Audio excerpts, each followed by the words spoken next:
Dans la vision de Jean, il n'y a pas seulement la bête de la mer, l'Apocalypse 13, 1, la Méditerranée romaine, l'Empire de Rome qui persécute les disciples du Christ.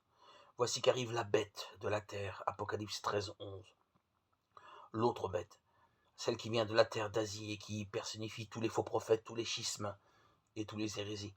C'est pourquoi les premiers chrétiens ne sont pas contentés de témoigner par leur sang dans la persécution. Ils ont aussi risqué leur parole dans la lutte contre l'hérésie et les faux prophètes. Souvent, ils furent les deux, martyrs et docteurs de la foi. Pour être fidèle à la parole, Ignace d'Antioche écrivit 7 lettres. Elles furent rapidement écrites au hasard des escales, alors qu'il faisait partie d'un convoi de prisonniers, amenés d'Antioche, la ville dont il était l'évêque à Rome, où il était destiné aux bêtes. C'est tout ce que l'histoire a conservé de saint Ignace. Mais ces quelques feuillets sont comme son testament. C'est à la fois une vision, un message et un cri.